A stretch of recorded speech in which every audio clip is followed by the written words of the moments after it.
சாயிராம். நாம் எப்பொழுதும் எதற்காகவும் யாரிடமும் எதையுமே எதிர்பார்க்காமல் சொந்த காலில் நிற்க பழகிக்கொள்ள வேண்டும். அப்படி சொந்த காலில் நிற்க பழகிக்கொண்டால் நாம் நினைப்பதற்கு மேலாக எல்லாமே நமக்கு சாதகமாகவே நடக்கும். ஜெய் சாயிராம். ஜெய் ஜெய் சாயிராம். நம்ம சாயன்பர்கள் எல்லாரும் எப்படி இருக்கீங்க? எல்லாரும் நல்லா இருப்போம். ஓம் சாயிராம். என் அன்பு பிரியமே, நாளையே ஆனந்த செய்தியை கேட்கப் போகிறாய். உனக்கு தேவையான ஒன்று உன் கையில் கிடைக்கும். உன் கையில் கிடைக்க செய்வேன் உன் சாயி தேவா. அதற்கு உன்னுடைய நம்பிக்கை மிக மிக அதிகம் உனக்கு தேவைப்படுகிறது. நம்பிக்கையோடு இரு, பொறுமையாக இரு. இது நாள் வரை பொறுமையாக காத்திருப்பதற்கு உனக்கான நல்ல பரிசை நான் உன் கையில் வந்து கொடுப்பேன். ஆம் என் குழந்தா, நம்பிக்கையோடு இரு. நம்பிக்கை உன்னை எப்பொழுதும் கைவிடாது என்பதை விளக்கும் விதமாக ஒரு சிறிய கதையை பார்க்கலாம். ஒரு ஊரில் ஒரு இளைஞர் வாழ்ந்து வந்தார். அந்த இளைஞருக்கு சொந்தம் என்று யாருமே கிடையாது. அவருக்கு நண்பர் என்று எவருமே கிடையாது. அவருக்கு அப்பா அம்மா யாருமே கிடையாது. அவர் ஒரு பண்ணையார் வீட்டில் வேலை செய்து கொண்டிருந்தார். தினமுமே வேலைக்கு போய் அங்கு இருக்கும் அத்தனை வேலைகளையும் செய்வது, மாலையில் வீடு வந்து சேர்வது என்று அவருடைய வேலை தொடர்ந்து கொண்டே இருந்தது. தினமும் கிடைக்கும் கூலியை வைத்துக்கொண்டு அந்த கூலியில் தேவையான பொருட்கள் எல்லாம் வாங்கி கொண்டு அதை கொண்டு சமைத்து சாப்பிட்டு கொண்டு தன்னுடைய வாழ்நாளை நகர்த்தி கொண்டிருந்தார் அந்த இளைஞர். தினமும் பண்ணையாரிடம் வேலைக்கு போவது, வேலை செய்வது, அந்த நாளுக்குரிய கூலியை வாங்குவது, தேவையான பொருட்களை வாங்குவது, வீட்டில் வந்து சமைப்பது, தூங்குவது என்று இப்படியே தன்னுடைய வாழ்வு போய்கொண்டிருக்கிறதே என்று சலிப்போடு அந்த வாழ்வை வாழ்ந்து கொண்டிருந்தார். அப்படியே நாட்கள் கடந்து போய்கொண்டே இருந்து கொண்டிருந்தது. அப்பொழுது ஒரு சமயம் எப்பவும் போல அவர் வேலைக்காக நடந்து போய்கொண்டிருக்கும் பொழுது வழியில் ஒரு பெரியவரை சந்தித்தார் அந்த இளைஞர். அவர் ஒரு வயதான மனிதர். அவர் முதுகில் சுமக்கவே முடியாத அளவிற்கு 3 மூட்டைகளை சுமந்து கொண்டு நடந்து போய்கொண்டிருந்தார் அந்த முதியவர். அவரை பார்த்தவுடன், என்ன ஐயா, இவ்வளவு சுமையை தூக்கிக் கொண்டு போறீர்களே, என்ன, எங்கு போகிறீர்கள் என்று விசாரிக்கிறார் அந்த இளைஞர். அதற்கு அந்த பெரியவர், ஒண்ணுமில்லை, நான் இந்த மூட்டையெல்லாம் தூக்கிக் கொண்டு பக்கத்து ஊருக்கு போய்க் கொண்டிருக்கிறேன். எனக்கு மிகவும் வயதாகிவிட்டது. இவ்வளவு சுமையை என்னால் சுமக்கவே முடியவில்லை. நீ இளமையாக இருக்கிறாயே, எனக்கு சற்று உதவ முடியுமா? உன்னால் முடிந்தால் எனக்கு உதவி செய்ய வேண்டும் என்றால் ஒரு மூட்டையை தூக்கி வந்து கொடுக்க முடியுமா? அப்படி நீ கொடுத்தால் என்றால் உனக்கு 2 தங்க நாணயங்களை நான் உனக்கு பரிசாக வழங்குகிறேன். உன்னால் எனக்கு உதவ முடியுமா என்று கேட்கிறார் பெரியவர். இதை கேட்டவுடன் இளைஞரும், சரி முதியவரே, நான் உங்களுக்கு உதவுகிறேன் என்று அந்த இளைஞரும் முதியவருக்கு உதவி செய்வதற்காக ஒரு மூட்டையை அந்த முதியவரிடம் வாங்கி கொண்டு தன்னுடைய தோள் மீது வைத்துக் கொள்கிறார் அந்த இளைஞர். முதியவரும் இளைஞரும் பேசிக்கொண்டே வழிநடுக்க சென்று கொண்டே இருக்கிறார்கள். ஆனால் இளைஞருக்கு ஒரு சந்தேகம். இந்த மூட்டை மிக மிக கனமாக இருக்கிறதே, அப்படி மூட்டைக்குள் என்னவாக இருக்கும், என்னவிருக்கும் என்ற கேள்வி எழும்பிக் கொண்டே இருக்கிறது. ஆனால் அதை முதியவரிடம் கேட்காமலேயே தன்னுடைய பயணத்தை மேற்கொண்டிருக்கிறார் அந்த இளைஞர். எதையும் கேட்க வேண்டாம், இந்த மூட்டையை முதியவரிடம் கொடுத்துவிட்டு அவர் கொடுக்கும் அந்த தங்க நாணயங்களை வாங்கி கொண்டு வந்து விடுவோம், எதையும் நாம் கேட்க வேண்டாம் என்று முடிவு செய்துவிட்டு மூட்டையை தூக்கிக் கொண்டே நடக்கிறார் அந்த இளைஞரும். வழியில் ஒரு ஆறு வருகிறது. அந்த ஆற்றை கடந்தால்தான் பக்கத்து ஊருக்கு செல்ல முடியும் என்ற நிர்பந்தம் வந்ததால் இந்த ஆற்றை எப்படியாவது கடக்க வேண்டும் என்று முடிவு செய்து இளைஞர் தான் வைத்திருந்த ஒரு மூட்டையை தலையில் சுமந்தபடி அந்த ஆற்றை கடக்க முற்படுகிறார். கடக்கும் பொழுது திரும்பி பார்க்கிறார். அந்த பெரியவர் ஆற்றில் இறங்காமல் கரையோரமாக நின்று கொண்டே இருக்கிறார். உடனே அந்த இளைஞர் மீண்டும் கரைக்கு வந்து, ஏன் பெரியவரே இங்கே நின்று கொண்டிருக்கிறீர்கள்?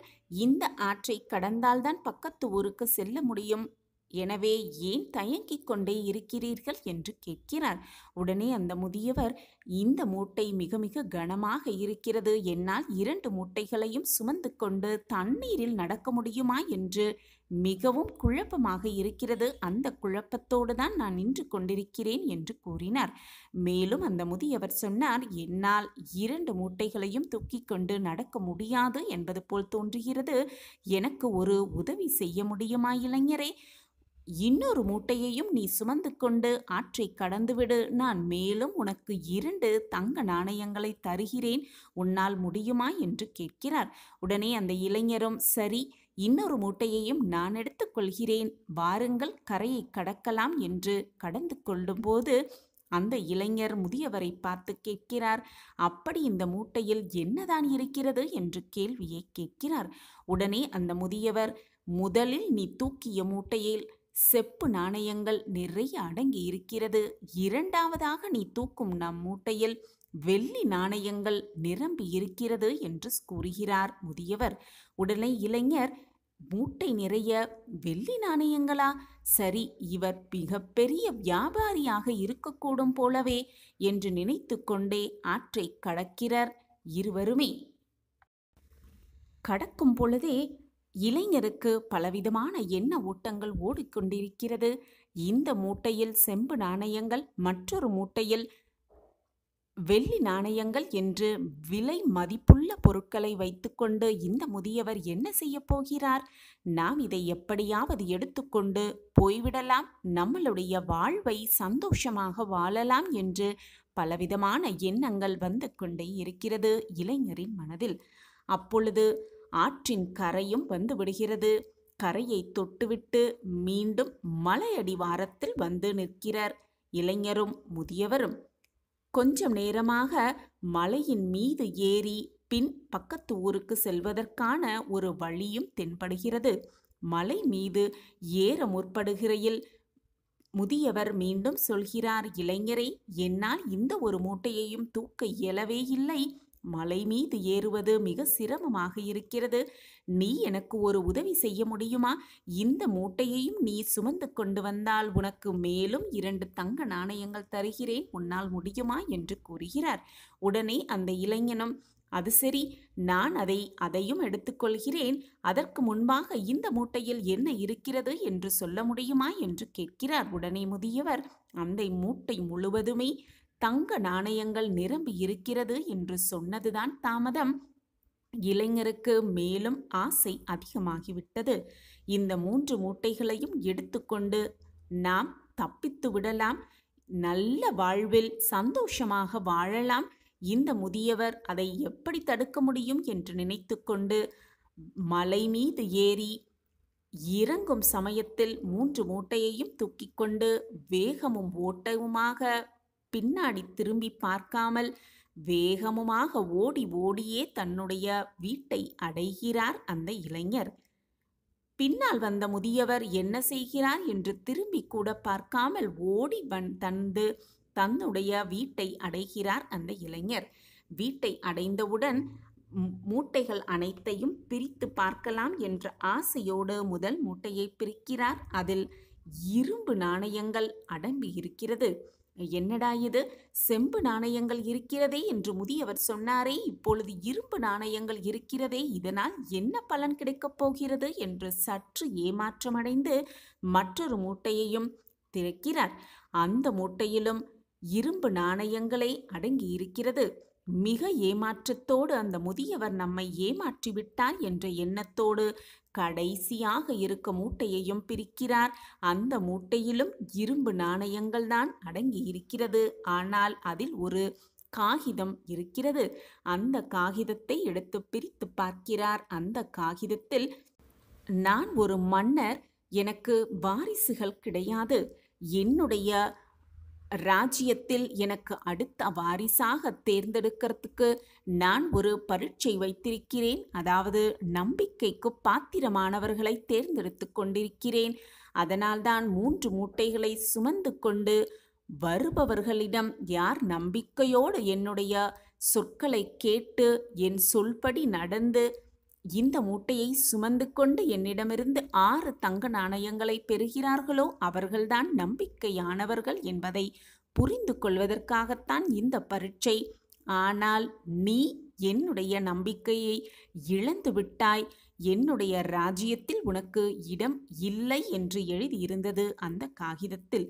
இதை பார்த்தவுடன் மிகவும் ஏமாற்று போனார் அந்த இளைஞர். மிகப்பெரிய ஒரு புதையல் கிடைக்க காத்திருக்கிறது. ராஜ்யத்தில் ஒரு அனைத்துமே இளவரசராக மாறுவதற்கான வாய்ப்பு இருந்தும் அதை நாம் குறைத்து விட்டோமே, இப்படி ஏமாற்றப்பட்டு விட்டோமே என்று மிகவும் வேதனையடைகிறார் அந்த இளைஞர். என் அன்பு குழந்தா, இதுபோல்தான் பலவிதமான மனிதர்களிடம் பலவிதமான எண்ணங்கள் இருந்து கொண்டிருக்கிறது. அது நல்ல எண்ணங்களாகவும் இருக்கிறது, சில சமயம் தீய எண்ணங்களாகவும் இருக்கிறது. எண்ணங்கள் அதிகமாகிக் கொண்டே போனால் அதுவே வாழ்வில் மிகப்பெரிய ஒரு செயல்களாக மாறிவிடுகிறது. அதுவே உன்னுடைய வாழ்வில் செயல்களாகவே மாறிவிடுகிறது. எனவே என் குழந்தா, முடிந்தவரை உன்னுடைய மனதில் ஏதாவது தீய எண்ணங்களோ அல்லது தேவையில்லாத எண்ணங்கள் உன் மனதில் எழுந்தால் அதற்கு அதிகமாக முக்கியத்துவம் கொடுக்கவே கொடுக்காதே. நல்ல எண்ணத்தோடு இரு, நல்ல எண்ணங்களோடு இரு, நல்ல செயல்களோடு இரு. உன்னுடைய எண்ணம் போல் உன் வாழ்வும் உனக்கு நல்ல விதமாகவே நடக்கும். தீய எண்ணங்கள் என்பது ஒரு விதை மாதிரிதான். எல்லோர் மனதிலும் அந்த தீய எண்ணங்கள் உருவாகிக் கொண்டேதான் இருக்கும். ஆனால் அந்த விதையை நாம் வளர விடுகிறோமா அல்லது முளையிலேயே அழித்து விடுகிறோமா என்பதில்தான் அனைத்துமே அடங்கியிருக்கிறது. ஆம் என் குழந்தா, நம்பிக்கையோடு இரு. எப்பொழுதும் மற்றவர்களை ஏமாற்ற வேண்டும் என்ற எண்ணம் உன் மனதில் இருந்தால், அந்த தேவையில்லாத சிந்தனை உன் மனதில் இருந்தால், உன்னுடைய அழிவு பாதைக்கு நீயே உன்னை அழைத்து செல்கிறாய் என்பதுதான் உண்மையிலும் உண்மை. நல்ல எண்ணங்களுக்கு எப்பொழுதுமே முக்கியத்துவம் கொடுக்க கற்றுக்கொள் என் பிள்ளையே. தீய எண்ணங்கள் தோன்றாத மனிதர்களே கிடையாது. தோன்றிய எண்ணங்களை முக்கியத்துவம் கொடுக்காமல் அதை உதறி விடுவன்தான் வாழ்வில் மிகப்பெரிய வெற்றியை சந்திக்கிறான் என்பதே நிதர்சனமான உண்மை. என் அன்பு பிரியமே, மற்றவர்களின் நம்பிக்கைக்கு எப்பொழுதுமே பாத்திரமாக இரு. நம்பிக்கைதான் உன்னை பிரம்மாண்டமாக வாழ வைக்கும். நீ நினைப்பதற்கு மேலாகவே வெற்றியை உன் கைகளுக்கு கொண்டு வந்து சேர்க்கும். உனக்கு துணையாக உன்னப்பா நான் உன்னோடு இருந்து கொண்டிருக்கும் பொழுது எதற்குமே நீ கவலைப்படவோ வேதனைப்பட வேண்டிய அவசியமே இல்லை. சாயப்பா இருக்கிறார் என்ற நம்பிக்கையோடு இரு. நீ நினைப்பதற்கு மேலாகவே உன் வாழ்வில் வெற்றியையும் பிரகாசத்தையும் நான் மிக பிரம்மாண்டமாகவே ஏற்படுத்துவேன். சாயப்பா இருக்க உனக்கு ஏன் மனக்கவலை என் பிரியமே? இரவு நீண்டு கொண்டே இருக்கிறதே என்று கவலைப்படுவதை விட, இந்த இரவு நீண்டதால்தான் விடியல் தோன்றும் என்ற நம்பிக்கை உன் மனதில் இருக்க வேண்டும். இரவு நீண்டாலும் விடியல் தோன்றதானே செய்யும். நம்பிக்கைதான் வாழ்க்கை. இதை விளக்கும் விதமாக ஒரு சிறிய கதையை பார்க்கலாம். ஒரு ஊர்ல ஒரு நல்லவன் வாழ்ந்து வந்தான். எப்பொழுதுமே தன்னால் இயன்றவரை மற்றவர்களுக்கு உதவுவதுதான் அவனின் தனி தன்மையாகவே இருந்து வந்தது. ஒரு நாள் அவன் வெளியூருக்கு சென்றபோது அவன் ஒருவன் மட்டும் சென்ற சிறு படகு கவிழ்ந்து விட்டது. கடல் நீரினால் அடித்து செல்லப்பட்ட அவன் யாருமே இல்லாத தீவு ஒன்றில் கரை ஒதுங்கினான். திகைத்து போனாலும் தன்னை காப்பாற்ற யாரேனும் வருவார்கள் என்ற நம்பிக்கையோடு காத்திருந்தான். அந்த பக்கமாக செல்லும் பெரிய கப்பல்களுக்கு சமிஞை செய்ய தன்னிடம் இருந்த கைக்குட்டையை கொடியாக கட்டி வைத்தான் அந்த நல்லவன். ஆனால் 2 மாதங்கள் சென்ற பின்பும் அவனை காப்பாற்ற ஒருவருமே வரவில்லை. அவனின் நம்பிக்கை குறைந்தாலும் அந்த தீவில் வாழ தன்னால் இயன்ற அளவில் முயன்று கொண்டே இருந்தான். அவன் முயற்சியை விட்டுவிடவே இல்லை. நம்பிக்கையோடும் இருந்து கொண்டுதான் இருந்தான். அங்கே இருக்கும் விலங்குகளிடமிருந்து தன்னை காப்பாற்றிக் கொள்ள சிறு குடிசை ஒன்றை கட்டிக்கொண்டான். அங்கே கிடைத்த சிறு சிறு உணவுப் பொருட்களை தேடி தேடி கண்டுபிடித்து எடுத்து உண்டு பசியை ஆற்றிக்கொண்டான். அதே நம்பிக்கையோடு. ஒரு நாள் அதே போல் அவன் உணவு தேடிவிட்டு திரும்பிய போது அவன் மிகவும் கஷ்டப்பட்டு கட்டியிருந்த அந்த குடிசை மொத்தமுமாக எரிந்து சாம்பலாகி இருப்பதை பார்த்து ரொம்பவே திகைத்து வருத்தப்பட்டு போனான் அந்த நல்லவன். குடிசை இருந்த இடத்தில் புகை மட்டுமே வந்து கொண்டிருந்தது. அவ்வளவுதான் அவனுக்கு கோபம் தலைக்கேறியது. விரக்தி மேலோங்கியது. நம்பிக்கையை முழுவதுமாக இழந்தான். கோபத்தோடு கத்த ஆரம்பித்தான். நல்லது செய்த அவனுக்கு எல்லாமே தீங்காக நடப்பதாக அழுது புலம்பினான். நான் இதுநாள் வரை மற்றவர்களுக்கு நல்லது மட்டுமே செய்து கொண்டிருக்கிறேன். மற்றவர்கள் நன்றாக வாழ வேண்டும் என்பதை மட்டுமே நான் சிந்தனையாக வைத்துக் கொண்டிருக்கிறேன். அப்படி இருக்கும் பொழுது என் வாழ்க்கையில் கெடுதல் மட்டுமே நடந்து கொண்டிருக்கிறதே என்று அழுது புலம்பினான். அப்போது ஒரு பெரிய கப்பல் ஒன்று அவ இருந்த தீவின் திசையில் வருவதைக் கண்டான். கைகளை வேகமாக அசைத்து அசைத்து அவன் கத்த அந்த கப்பல் மெல்ல அந்த தீவின் அருகே இருந்த கரையோரம் வந்து நின்றது. அவனால் நம்பவே முடியவில்லை. கப்பலிலிருந்து இறங்கி வந்த மாலுமியிடம் எப்படி இந்த தீவிற்கு வந்தார்கள் என்று ஆவலோடு கேட்டான் அந்த நல்லவன். எங்கள் கப்பல் தலைவன் எங்கிருந்தோ புகை வருவதை கவனித்து என்ன என்று தன்னுடைய தொலைநோக்கியில் பார்த்தபோது நீங்கள் நட்டிருந்த உதவி கேட்கும் கொடி அவர் கண்ணில் பட்டிருக்கிறது. யாரோ உதவி கேட்கிறார்கள் என்பதை புரிந்து கொண்டு இந்த பக்கம் கப்பலை திருப்பி வந்தோம் என்றான் அந்த மாலுமி. வாழ்வில் நாம் சவால்கள், பிரச்சனைகள் என எத்தனையோ எதிர்கொள்ள வேண்டி இருக்கலாம். சில சமயம் வாழ்வை இழக்க கூற நேரிடலாம். சில சமயம் வாழ்க்கையே தோல்வியுறும் சூழ்நிலையில் கூட தவித்து கொண்டிருக்கலாம். இனி வாழ்வதற்கு வாய்ப்பே இல்லை என்ற சூழ்நிலையில் கூட இருக்கலாம். சில சமயம் நாம் நம் வாழ்வின் மோசமான நேரத்தில் கூட இருக்கலாம்.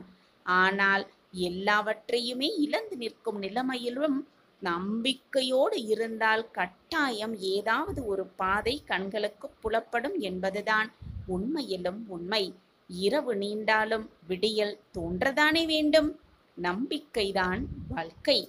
நம் வாழ்க்கையிலும் அதிசயம் நடக்கும், நல்லது நடக்கும், வாழ்வில் வெற்றி பெறுவோம் என்ற நம்பிக்கை போதும். இன்று இரவுக்குள் ஏதாவது ஒரு ரூபத்தில் வந்து உனக்கு வழிகாட்டுவேன் உன் சாயி தேவா.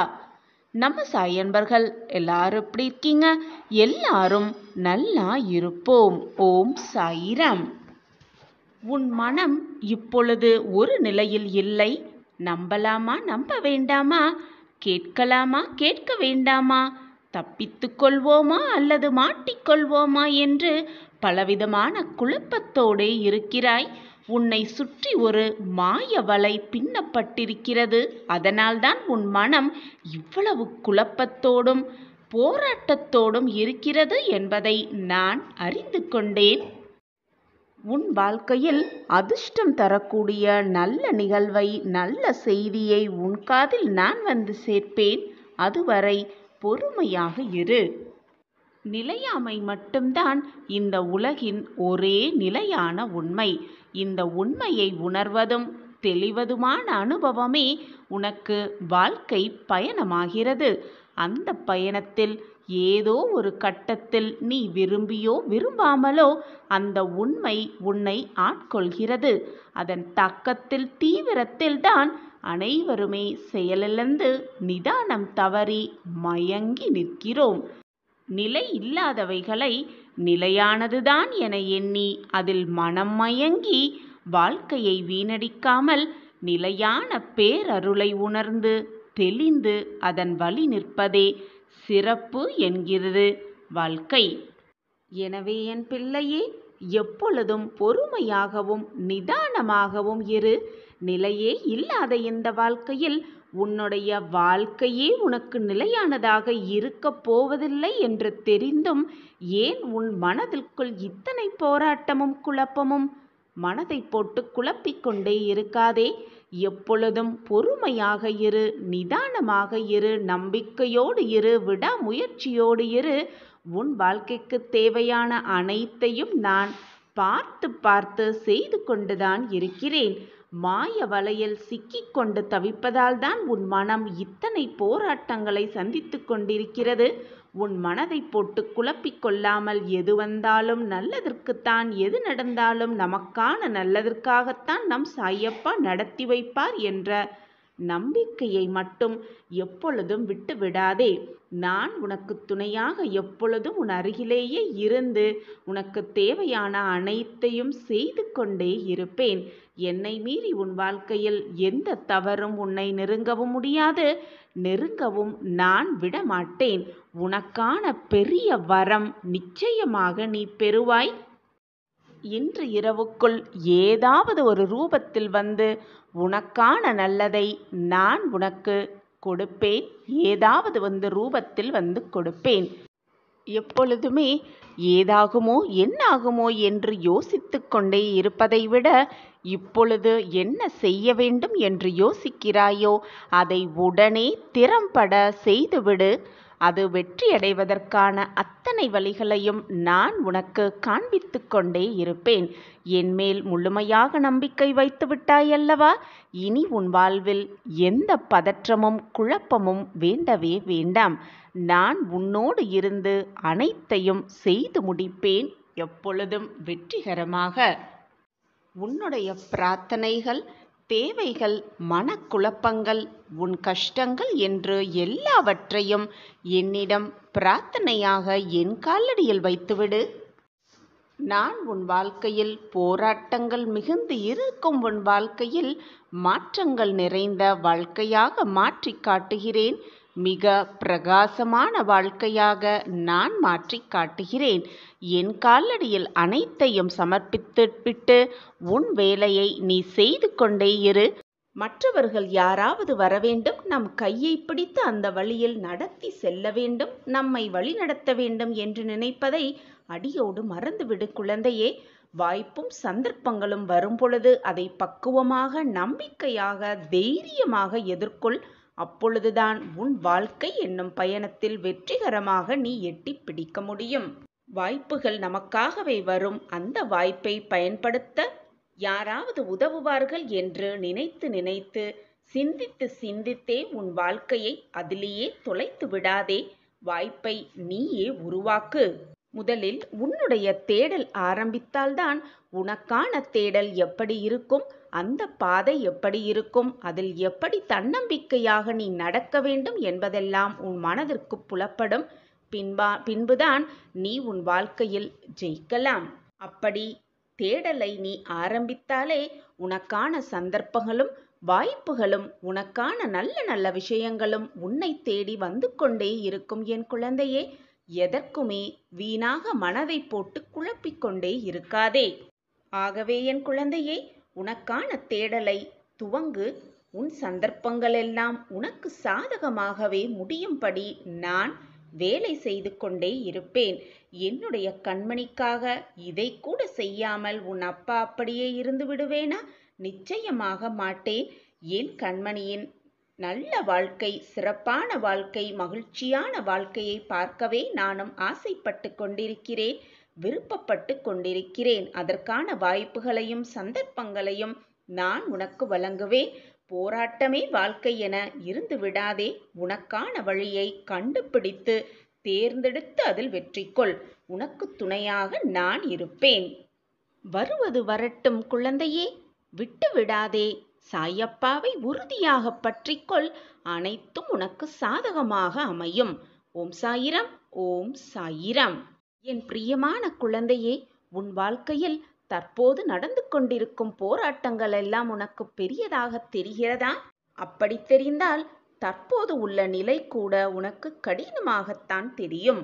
ஆனால் இப்பொழுது உனக்கு நடக்கும் போராட்டங்களை நீ எப்படி எதிர்கொள்கிறாயோ, எப்படி தாண்டி வருகிறாயோ அதில்தான் உன் வெற்றிக்கான வழியும் உன் கண்களுக்கு தென்படும். என் பிரியமான குழந்தையே, உன்னுடைய கர்மா, மாயை, விதி இவை மூன்றுமே எல்லார் வாழ்க்கையிலும் நடக்கும் நல்லது தீயதை தீர்மானிக்கும். இதை பொறுத்தே எல்லோருடைய வாழ்க்கையிலும் ஏற்றமும் சறுக்கலும் இருக்கத்தான் செய்யும். ஒருவர் வாழ்வில் உள்ள மனதில் உள்ள மன தைரியமும் மன நம்பிக்கையும் அப்படி தீர்மானிக்கும் பொழுது அவர் எதிர்கொள்ள வேண்டிய திருப்பங்கள், அவர் எடுக்கப் போடும் முடிவுகளை பொறுத்தே அந்த வழி வெற்றியின் நோக்கை எட்டிச் செல்லும்.